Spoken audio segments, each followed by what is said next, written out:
who didn't grow up in the South would say, I ain't never heard of people eating liver and onions and gravy for breakfast. You wait till I talk to my sister.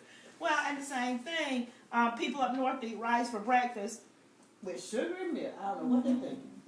And we eat it with butter and gravy and things like this. So what we're going to do is go around. I don't want this to be something that takes 5 and 10 minutes per person. Just 1 or 2, things that you can say about either your race, your culture, your geography, your religion, or your health issues and how they affect the food choices you make. So we're just going to start over here and work our way around and go from there. Okay, I just smoked, so I'm going to do that and come. That's fine. We'll end up with you. Okay, fortunately, I am from the South, and I love to eat, and I've not been forced to make any decisions about, what I eat and how I eat, and thank God that, anyway, I'm not going to bring up the word. I don't feel like I'm convicted about eating anything, even though I do plan to make changes in eating so that I won't have any health problems. 30? I'm a diabetic, and I've been diabetic for about 20-something, almost 30-something years. And I eat anything in moderation, so that's great. I mean, I'm doing well. I've never been sick in all these years from diabetes, and I'm good. Well, I have blood pressure and high cholesterol, but I have not changed my eating habits. I just eat everything in moderation, but I do know that I don't eat as much, and this had nothing to do with health. I don't eat like ham hocks and my greens and stuff. I changed to start cooking smoked turkey and things like that, but it had nothing to do with health. Well, go ahead. No, but otherwise I'm fine. Well, as far as geography, living in the upcountry, there's certain things that we eat that people in low country don't eat, and vice versa.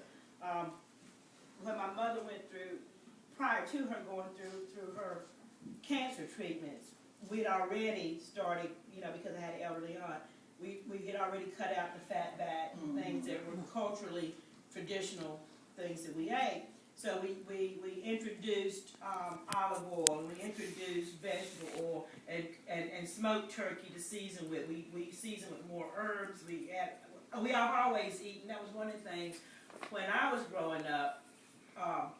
Come the spring, somebody was coming to plow the land. We planted the food. We canned our vegetables. The only thing we were buying. And I heard this morning you talking about eating rabbits and squirrels. The only thing we were buying was the beef. We even raised the chickens. So, that was one of the things that changed as we got older. And also most people, they're getting back to growing their own foods now. So prior to her cancer scare, we'd already cut out some things. But then once her cancer scare came, it was more salads. And if you're on the run, my thing was, okay, we got to have something healthy. So we ate more sandwiches. I had lost 30 pounds, ripping and running from stress and everything. Before I even knew I'd lost a pound, I ended up losing 60 pounds altogether. Went to the doctor, found out I was diabetes, and the weight loss was not a result of the diabetes because it wasn't rapid. It took 2 years. When I did find out, it wasn't because of food choices as much as it was hereditary, but because of the fact that, diabetes is serious. I watch what I eat. Also, my cholesterol wasn't high, but being that diabetes is considered heart disease, you have to watch everything that goes in and comes out. As far as race, again, the yams, the greens, the things that we traditionally grew up on, what our people brought over with them from Africa, so we still, to today, eat those types of things. Like I say, that to me is how it's affected me personally. Which side do you want? Either side. Well, I can eat anything. I mean, I've eaten anything. I've had both cultures, the Mexican culture too. Their food sort of upsets my acid reflux. I do have that, but I am allergic. I don't think I'm allergic to it. It just happened that day. cause I eat crab legs, scallops and everything, shrimp.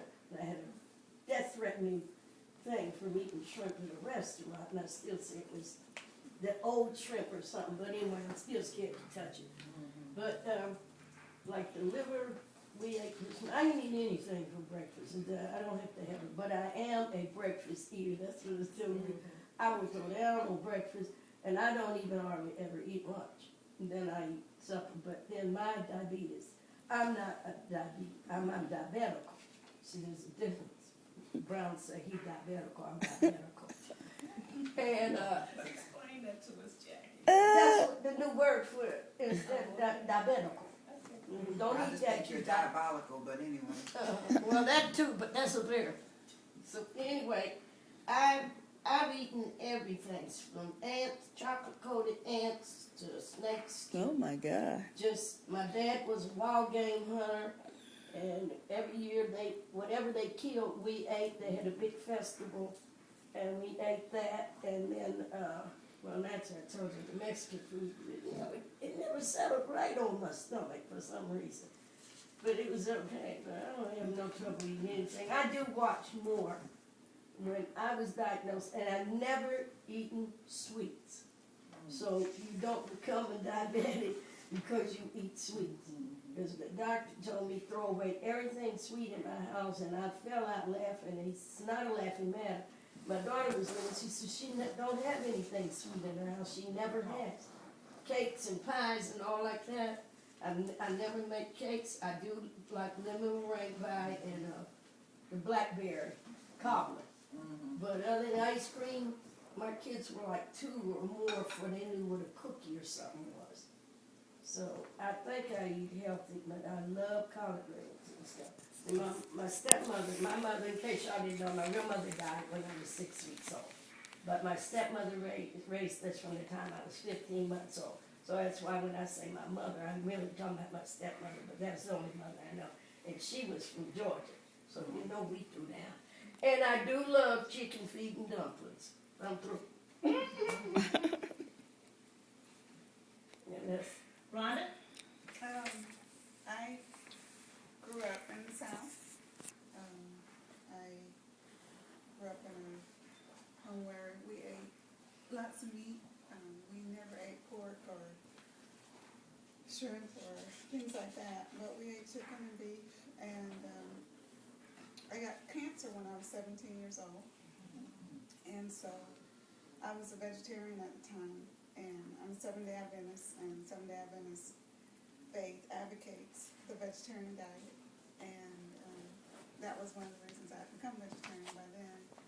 But back in the 1970s, they thought eating meat was good for you when you had cancer, and so my doctors put me back on a meat diet, and as I got older and started reading more for the particular type of cancer that I had, I became convicted that eating meat was not the best route to go. So I became a vegetarian again, and then I got sick again in my mid-30s because the type of cancer that I had has a tendency to cause a very serious illness within 20 years, and so I had a secondary cancer that came in when I was in my mid-30s. So I started doing research again and found that a vegan diet would probably be the best way for me to go. So it's for health reasons, for personal reasons, and for religious reasons that I'm vegan. And I eat lots of organic as well because of the pesticides that are in the food. So I found that organic, a vegan diet is the best way for me to go and stay healthy and stay well. Diabetes, high blood pressure, cholesterol, all that runs in my family as well. So I'm concerned about that and want to just put myself in the best position to stay healthy and to feel good and to take care of my body. So. Now, explain the difference between vegan and vegetarian. I was giving. Vegans don't eat any animal products at all. So a vegetarian would eat cheese, eggs, milk, And vegans, you know, we don't eat eggs, we don't eat cheese, we don't drink milk. So I drink rice milk, that's why I asked you to buy me some rice milk. I use an egg substitute, there are all kinds of egg substitutes now. We get our protein by eating beans, by eating soy, by eating wheat products. So vitamin B12 I get through taking a nutritional supplement. But you can get all your nutrients from a vegan diet. You just have to be careful. I didn't do it. Some people, you can't do it overnight. You can't like become a vegan. I don't think you should. If you want to become a vegan, I think you should do it very gradually, because you have to really know what you're doing and how to make sure you're getting your nutrients. But I've been tested for all my vitamins. Everything looks good except vitamin D, and they say everybody's vitamin D deficient, and there's a big debate about whether or not we need as much vitamin D as they say we do. But all of my levels are fine. You know, I'm in good health. My doctors are amazed that I'm as healthy as I am, given what I've gone through. But all of the principles that we use as Adventists for the vegan diet are based on the Bible, the original diet in Genesis, and the dietary laws in the Old Testament about what meats are clean and unclean. So if you want to eat meat, then there are certain meats that we believe that you should eat if you choose to eat meat. And it's really based on how the animals live and what they eat and how they live in the wild. Just being careful about what you put in your body.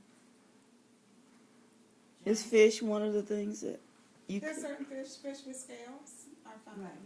Yeah, it's the fish with scales. Oh, the fish without scales? Oh yeah, I learned something new today. Catfish catfish. has no shrimp, scales. Lots of fish without. Okay, what are we doing now? What are we doing now? We were just talking about how race, religion, health, what else was it? And our culture and geography affects our food, our personal food choices. Okay, well, I'm a United Methodist from Liberty, and I'm a diabetic, so I try to eat a healthy diet, say, low sweets, no ice cream, and stuff like that. But it's hard to do. But basically, you know, I guess I'm not like anybody else. I probably need to exercise a little more and make better food choices. That's about it for me. Ms. Mack? I'd be last. Okay. Don? In 2003, I was diagnosed with 5 diseases affiliated with lupus, and it's CREST syndrome is what it is. Then I was tested for allergies and found out I was allergic to a lot of things, and I have celiac disease, which is celiac disease is you're allergic to a protein that's in wheat, rye, and barley. So I have to be very careful with, you know, things that have that in it. And you can also find it in medicines and even in lip balm. So I just have to be careful what I eat and stay on my gluten-free diet, because those are glutens. And that's about it.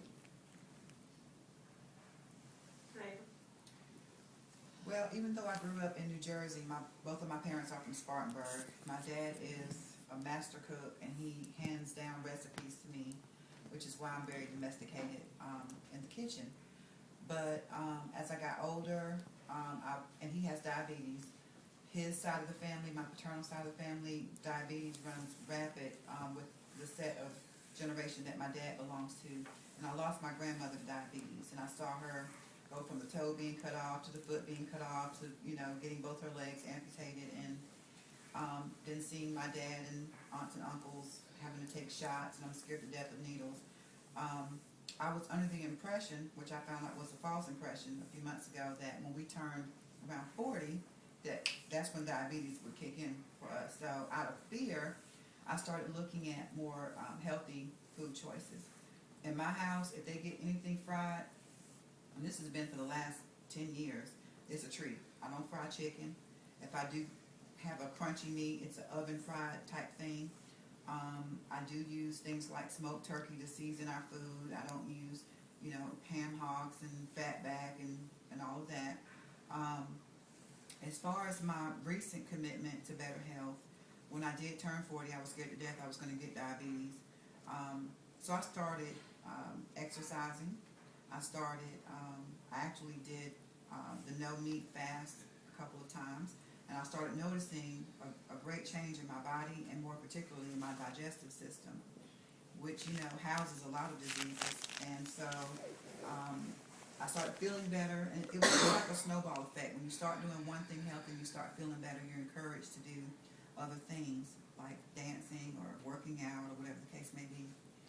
As far as the religious aspect, I'm a Christian, and when I do a fast that is tied into a diet, I mostly do it for religious purposes, not for the health side. I feel like the health side is a benefit, but I will push away the plate if I'm seeking God's face for certain things and I feel inspired. And the most recent thing I did was a 21-day Daniel's fast, and I felt great afterwards.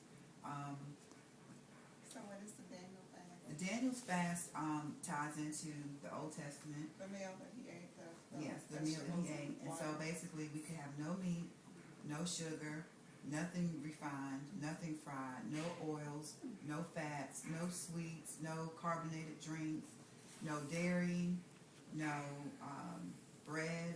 We could have wheat, but no regular bread. But it was a learning experience on the eating side, because it sounds like, what can I eat? But you Just what I, yeah, but you'd be surprised how when you're forced to do that, you can get more creative of making dishes that taste great, but they're more healthy for you. I never would have bought wheat pasta, but hey, it tasted great. And I had vegetable marinara sauce to go with it. Just little things that you can do to make a big difference. And, when you start feeling better, you start acting better, you start resting better, you start thinking better, you start being more productive and feeling better about yourself. And if you have a family, then you pass that on to your family and your children.